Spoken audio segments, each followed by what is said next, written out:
Crikey!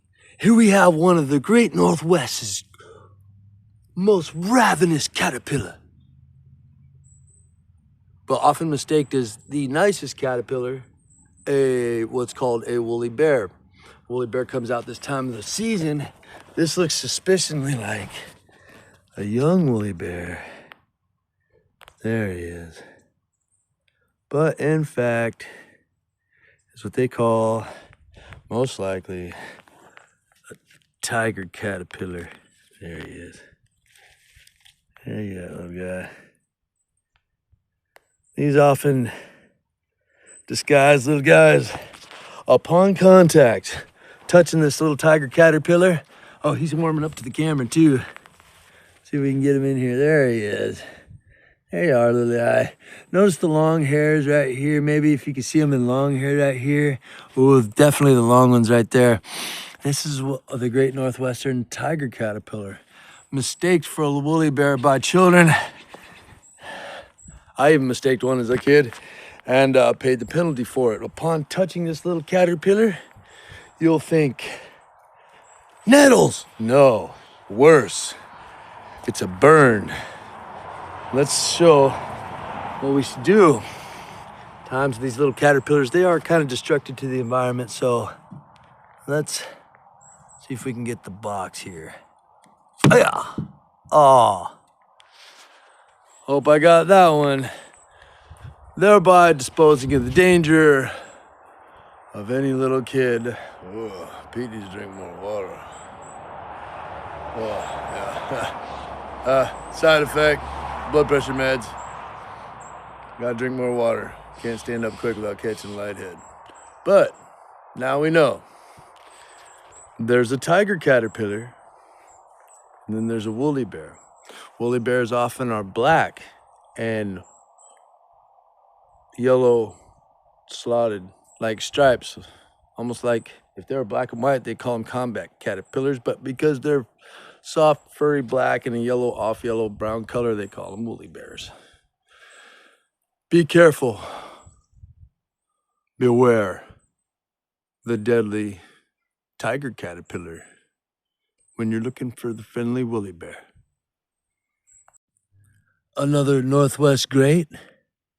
Everybody wants them. They're not hard to find. This is called a chantrelle mushroom. It's a wild mushroom. They sell in the market, whatever. They're good to eat. They make good goulash. This one here is a baby because they get big. But the younger, the better on these ones, kind of.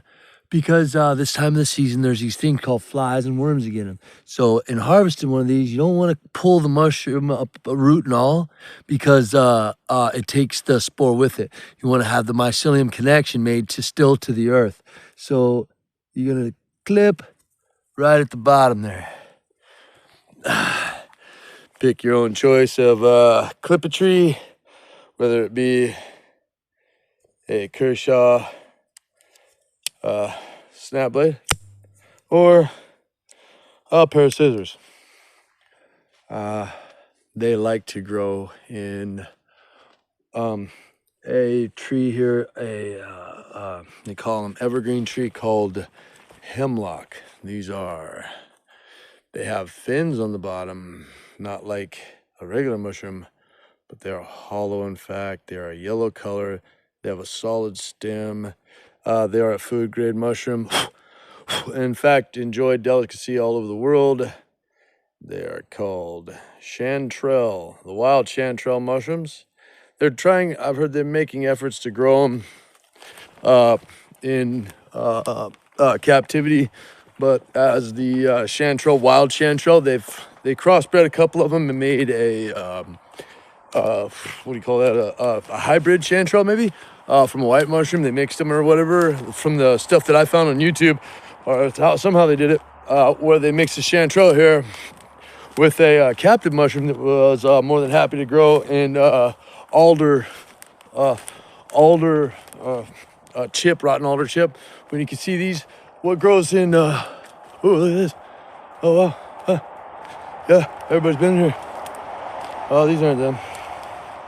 Those are a different kind of mushroom. People are flipping them. I don't like picking the really big ones because the worms but I guess the market pays more for the big ones.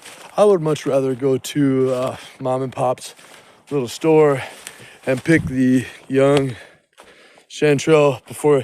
You don't see any wormholes in the middle of the stalk. You don't see any eat holes in the top of the cap here. You don't see any eat holes in the top of the cap. And you find them early in the morning like this here.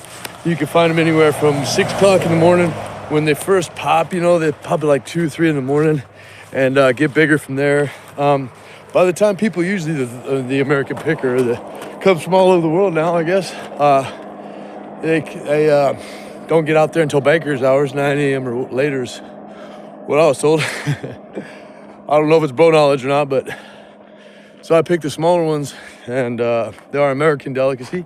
They are found in the Great Northwest. They are an edible mushroom. Like I was saying, I prefer to trade with mom and pop stores and stuff where you pick these little ones like this here. They have their own place. They stay a couple of days. They're really good. Like as good as the white mushroom, better. They don't have bugs in them, and you get a good clean Northwestern wild spore. Down at your mom and pop's market, and I like doing stuff like that rather than taking them to the buyer, producing a license and all that to sell them and standing in lines. Although times call for drastic measures, and one of those drastic measures is selling wild mushrooms. That's what I think.